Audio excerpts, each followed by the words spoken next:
मानसरोवर खंड 6 में से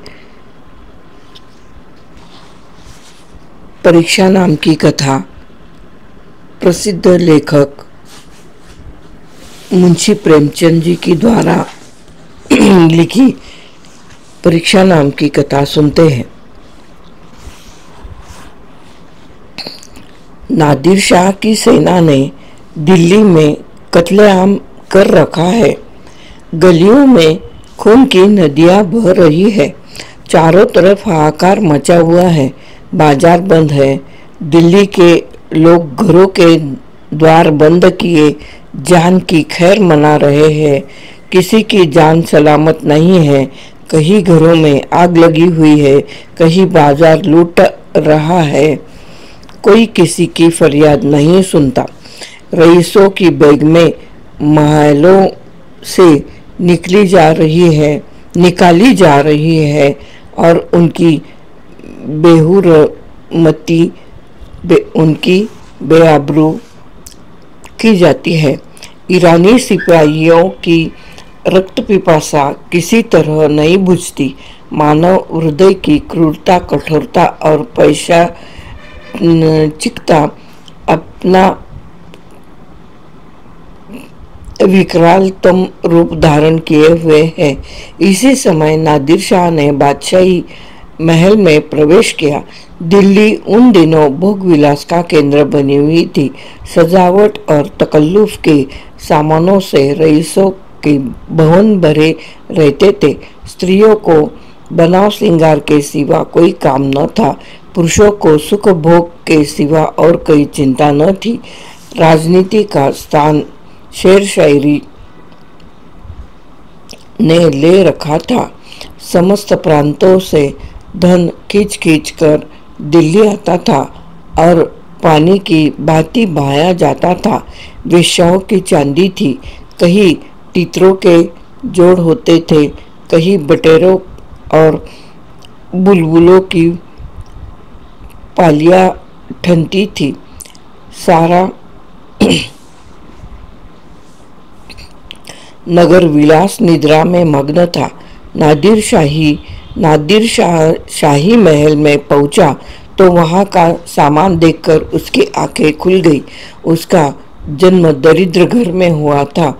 उसका समस्त जीवन रणभूमि में ही कटा था। भोग विलास का उसे चस्का न लगा था। कहाँ रणक्षेत्र के कष्ट और कहाँ यह सुख साम्राज्य। जिधर नजर उठती थी उधर से हटने का नाम न लेती थी। संध्या हो गई थी। नादिर शाह अपने सरदारों के साथ महल की सैर करता और अपनी पसंद की चीज़ों को बटोरता हुआ दीवाने खास में आकर कारचोबी मसनद पर बैठ गया। सरदारों को वहां से चले जाने का हुक्म दे दिया। अपने सब हथियार खोल कर रख दिए और महल में दरोगा को बुलाकर हुक्म दिया, मैं शाही बेगमों का नाच देखना चाहता हूँ। तुम इसी वक्त उनको सुंदर वस्त्राभूषणों से सजाकर मेरे सामने लाओ। खबरदार जरा भी देर न हो। मैं कोई उज्र या इनकार नहीं सुन सकता। दरोगा ने यह नादिर शाही हुक्म सुना तो होश उड़ गए। वह महिलाएं जिन पर कभी सूर्य की दृष्टि भी न पड़ी हो, वे कैसे इस मजलिस में आएंगी। नाचने का तो कहना ही क्या, शाही बेगमों का इतना अपमान कभी न हुआ। हाँ, नर पिशाच दिल्ली को खून से रंग कर भी तेरा चित्त शांत नहीं हुआ। मगर नादिर शाह के सम्मुख एक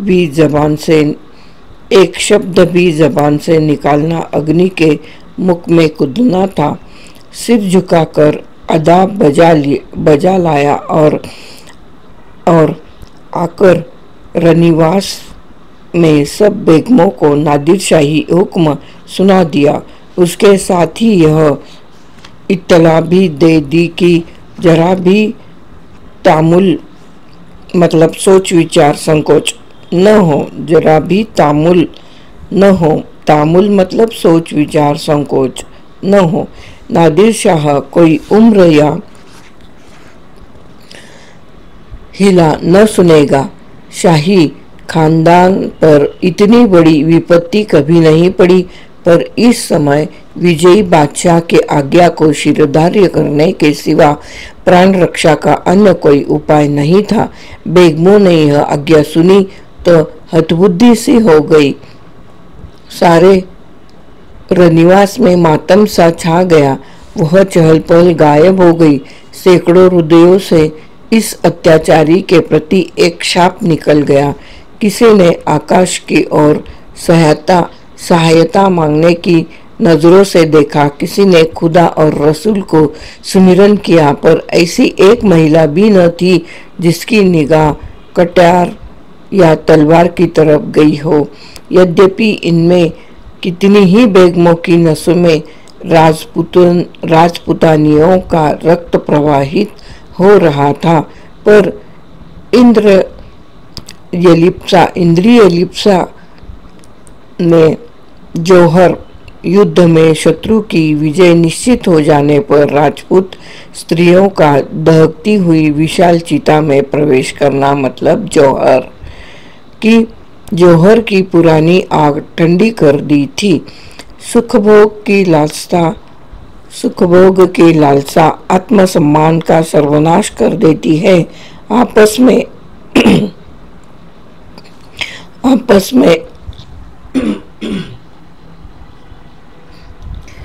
आपस में सलाह करके मर्यादा की रक्षा का कोई उपाय सोचने की मोहलत न थी।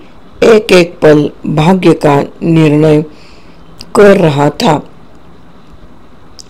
हताश होकर सभी ललनाओं ने पापी के सम्मुख जाने का निश्चय किया। आंखों से आंसू जारी थे, दिलों से आहें निकल रही थी, पर रत्न जटित आभूषण पहने जा रहे थे। अश्रु सिंचित नेत्रों में सुरमा लगाया जा रहा था और शोक व्यथित हृदयों पर सुगंध का लेप किया जा रहा था। कोई केश गुंथती थी, कोई मांगों में मोतिया पिरोती थी। एक भी ऐसे पक्के इरादे की स्त्री न थी जो ईश्वर पर अथवा अपने टेक पर इस आज्ञा का उल्लंघन करने का साहस कर सके। एक घंटा भी न गुजर पाया था कि बेगमात पूरे के पूरे आभूषणों से जगमगाती अपने मुख की कांति से बेले और गुलाब की कलियों को लजाती सुगंध की लपटें उड़ाती छमछम करती हुई दीवाने खास में आकर नादिर शाह के सामने खड़ी हो गई। नादिर शाह ने एक बार कनखियों से परियों के इस दल को देखा और तब मसनद की टेक लगाकर लेट गया। अपनी तलवार और कटार सामने रख दी। एक क्षण में उसकी आंखें झपकने लगी। उसने एक अंगड़ाई ली और करवट बदल ली। जरा देर में उसके खर्राटों की आवाज़ें सुनाई देने लगी। ऐसा जान पड़ा कि वह गहरी निद्रा में मग्न हो गया है। आधा घंटे तक वह पड़ा सोता रहा और बेगमें जो की तो सिर नीचा किए दीवार के चित्रों की भांति खड़ी रही। उनमें दो एक महिलाएं जो ठीक थी घूंघट की ओट से नादिर शाह को देख भी रही थी और आपस में दबी जबान से कानाफूसी कर रही थी। कैसा भयंकर स्वरूप है, कितनी रणोन्मत्त आंखें हैं, कितना भारी शरीर है, आदमी काहे को है, देव है। सहसा नादिर शाह की आंखें खुल गई। परियों का दल पूर्ववत खड़ा था। उसे जागते देखकर बेगमों ने सिर नीचे कर लिया और अंग समेट कर भेड़ों की भांति एक दूसरे से मिल गई। सबके दिल धड़क रहे थे कि अब यह जालिम नाचने गाने को कहेगा, तब कैसे क्या होगा। खुदा इस जालिम से समझे। मगर नाचा तो न जाएगा, चाहे जान ही क्यों न चली जाए। इससे ज़्यादा जिल्लत अब न सही जाएगी। सहसा नादिर शाह कठोर शब्द में बोला, ए खुदा की बंदियों, मैंने तुम्हारा इम्तहान लेने के लिए बुलाया था और अफसोस के साथ कहना पड़ता है कि तुम्हारी निस्बत मेरा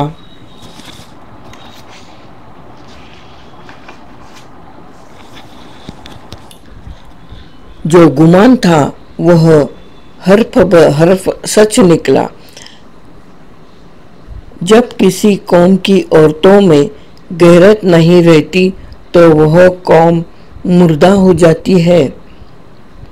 नादिर शाह आगे बोला, देखना चाहता था कि तुम लोगों में अभी कुछ गैरत बाकी है या नहीं, इसलिए मैंने तुम्हें यहाँ बुलाया था। मैं तुम्हारी बेहुरमती नहीं करना चाहता था। मैं इतना ऐश का बंदा नहीं हूँ, वरना आज भेड़ों के गले मतलब रेवड़, वरना आज भेड़ों के गले चराता होता।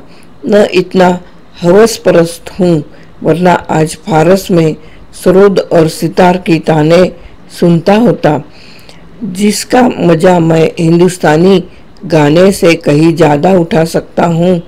मुझे सिर्फ तुम्हारा इम्तहान लेना था।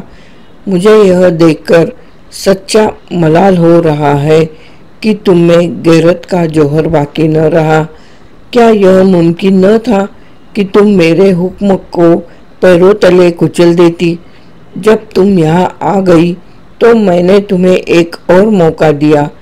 मैंने नींद का बहाना किया, तो क्या मुमकिन न था कि तुम में से कोई खुदा की बंदी इस कटार को उठाकर मेरे जिगर में चुभा देती? मैं कलाम पाक की कसम खाकर कहता हूँ कि तुम में से किसी को कटार पर हाथ रखते देखकर मुझे बेहद खुशी होती। मैं उन नाजुक हाथों के सामने गर्दन झुका देता, पर अफसोस है कि आज तैमूरी खानदान की एक बेटी भी यहाँ ऐसी न निकली जो अपनी हुर्मत बिगाड़ने पर हाथ उठाती। अब यह सल्तनत जिंदा नहीं रह सकती। इसकी हस्ती के दिन गिने हुए हैं। इसका निशान बहुत जल्द दुनिया से मिट जाएगा। तुम लोग जाओ और हो सके तो अब भी सल्तनत को बचाओ, वरना इसी तरह हवस की गुलामी करते हुए दुनिया से रुखसत हो जाओगी। मशहूर लेखक मुंशी प्रेमचंद जी की कथा यहाँ पर समाप्त होती है।